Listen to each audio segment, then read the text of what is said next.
Havana, Cuba, October 14. ACA 9 U.S. governors asked the leaders of their country's Congress to lift the blockade against Cuba. The governors signed a letter sent to the capital, where they requested the end of the blockade against Cuba, which they assured prevents the normalization of relations between the island and the northern nation. As governors of the states of the USA, we write to share our support for the end of the existing trade sanctions imposed on Cuba, they pointed out in the letter.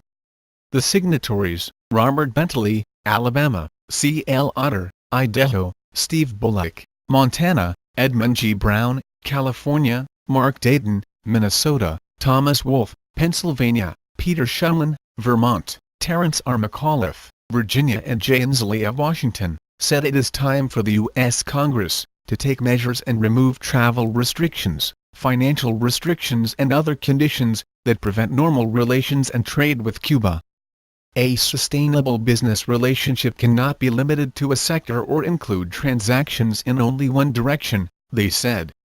The financial restrictions imposed by the blockade limits the capacity of U.S. companies to take part in the Cuban market competitively, they stated.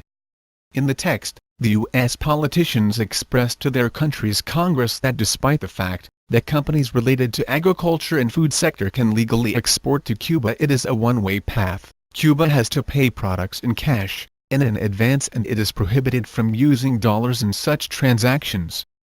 In addition, they stressed that ending the blockade will create jobs in the U.S., especially in the rural area, and will boost new opportunities for the country's agriculture. They considered that bilateral trade and travel of citizens of both nations could lead to a more harmonious relationship. The letter was addressed to John Boehner, President of the Congress House of Representatives, Mitch McConnell, the Republican Majority Leader in the Senate, and Nancy Pelosi and Harry Reid, leaders of the Democratic minority in the lower and upper house of Congress, respectively.